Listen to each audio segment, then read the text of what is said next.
श्रीराम. साधक हो, सध्या आपण श्री ब्रह्मचैतन्य गोंदवलेकर महाराज यांचे थोर शिष्य परमपूज्य श्री तात्यासाहेब केतकर यांच्या चरित्राचा आस्वाद घेत आहोत. तसेच रविवारी श्री महाराजांच्या काही भक्तांचे अनुभव ऐकणार आहोत. परमपूज्य श्री तात्यासाहेब केतकर यांच्या चरित्राचे संकलक तीर्थस्वरूप वा रा अंतरकर हे तीर्थस्वरूप हरिभाऊ फडके मालाड यांची परमपूज्य श्री तात्यासाहेबांच्या संबंधित आठवण सांगतात. उगवत्या सूर्याचे लाल बिंब, नुकतेच उमटलेले गुलाबाचे टवटवीत फूल, कसबी हातांनी घडविलेला सुंदर दागिना किंवा मूर्ती, कुशल चित्रकाराने चितारलेले मनोहारी चित्र किंवा एखादे गुटगुटीत हसतमुख लहान बालक पाहून कोणालाही वाटणारी विशुद्ध भावना आणि तिच्या पोटी निर्माण होणारे निर्हेतुक प्रेम आणि आनंद, बरोबर हीच भावना, प्रेम आणि आनंद तीर्थरूप तात्यांच्या शांत, निरागस, प्रेमळ मुद्रेकडे पाहिले की लाभत असे. त्यांचे शुद्ध चारित्र्य, दिलदार वृत्ती, अपार उत्साह, सर्वांच्या सुखदुःखाशी समरस होणारे दयाळू अंतःकरण आणि सर्वांना अभेदभावाने दिलेले अलोट प्रेम यांची आठवण झाली की मन भरून येते. त्यांच्या परिचयातील एका निकटवर्तीयांनी त्यांना प्रेमावतार हे अभिधान देऊन त्यांच्या जीवनातील मर्मच दाखवून दिले आहे. ज्या व्यक्तींना तीर्थरूप तात्यासाहेबांच्या त्या भव्य दिव्य जीवनाचे जवळून दर्शन घडले, त्यांचा सत्संग लाभला, ते खरोखर धन्य होत. इसवी सन 1947च्या दिवाळीच्या पाडव्याचा दिवस हा मी माझ्या आयुष्यातला सोन्याचा दिवस मानतो. या दिवशी मला तात्यासाहेबांचे प्रथम दर्शन होऊन परिचय झाला. त्यानंतर 1948च्या मार्च महिन्यात ते सेवानिवृत्त झाले. आपले निवृत्ती वेतन घेण्यासाठी त्यांना दर महिन्यास चर्चगेटला यावे लागे. मी त्याच ऑफिसमध्ये कामास होतो तेव्हा मी ते घेऊन येत जाईल असे मी सुचविले. त्याला त्यांनी मोठ्या संकोचाने संमती दिली. त्याप्रमाणे मी त्यांचे निवृत्ती वेतन आणले आणि पेन्शन बुकात घालूनच ते पैसे मी त्यांच्यापुढे केले. स्वाभाविक अपेक्षा अशी की ते त्यांनी मोजून पाहावेत, पण त्यांनी ते श्री महाराजांच्या फोटोपुढे ठेवण्यास सांगितले. दर खेपेस हाच प्रकार पाहून न राहून एक वेळेस मी म्हटले, तात्यासाहेब, रोज इतकी माणसे इथे दर्शनाला येतात, त्यापैकी एखाद्याची न जाणो याच्यावर वासना गेली तर? त्यावर त्यांनी काहीच उत्तर दिले नाही. संध्याकाळी सामसूम झाल्यावर ते मला म्हणाले, हा इथे केवढा आणि किती अकल्पित प्रपंच चालला आहे तुम्ही पाहताच आहात. हा व्याप चालविण्याची माझी कुवत नाही. माझी पेन्शन त्याच्या पासंगालाही पुरणार नाही.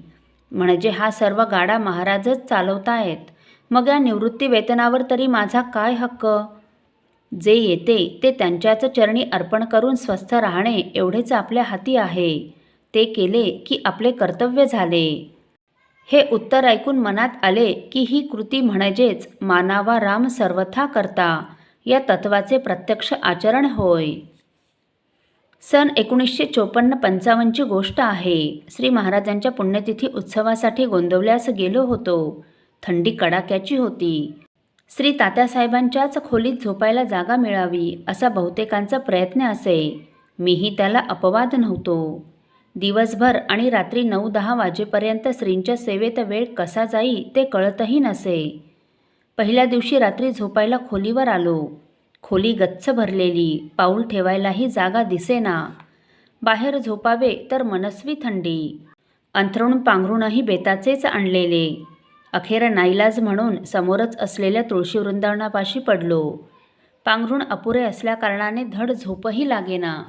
तीर्थरूप तात्यासाहेब स्वतः झोपण्यापूर्वी आपल्या सर्व माणसांना पुरेसे अंथरूण पांघरूण, निवाऱ्याची जागा वगैरे पाहून जरूर ती व्यवस्था करून मगच झोपत. त्यांना कसे कळले न कळे पण आपला रग घेऊन ते आले आणि आमच्या अंगावर घालून गेले.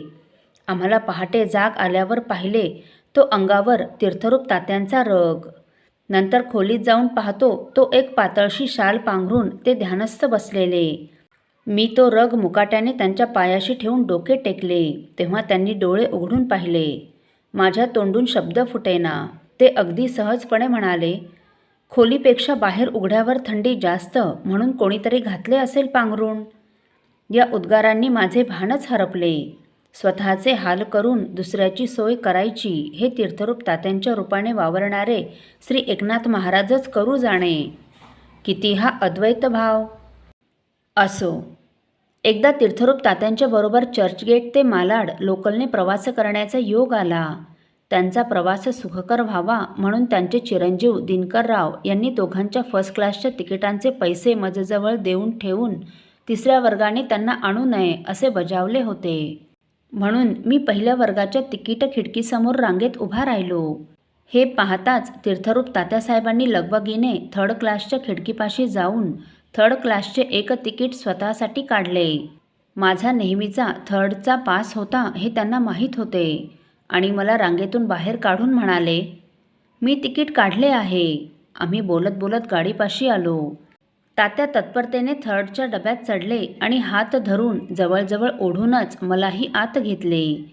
मी म्हटले, आपण फर्स्टनेच जाऊ, नाहीतर दिनकरराव रागावतील. गाडी सुरू झाल्यावर मला म्हणाले, आपले नेहमीचे ते खरे. नोकरी करीत असताना मी कुठे फर्स्ट क्लासने प्रवास केला. अनाठाई पैसा खर्च करणे बरे नव्हे. मी मनात खजील झालो. माझा थर्डचा नेहमीचा पास असताना आपल्या सोयीसाठी फर्स्टने जाणे त्यांना योग्य वाटले नाही.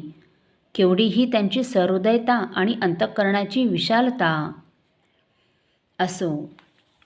साधक हो, पुढील भागात आपण तीर्थस्वरूप ग. र. कदम मालाड यांची परमपूज्य श्री तात्यासाहेबांच्या संबंधित आठवण ऐकणार आहोत. श्रीराम समर्थ.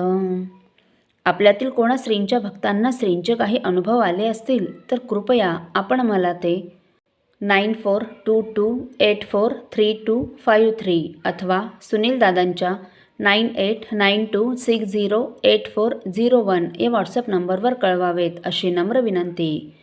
श्रीराम समर्थ.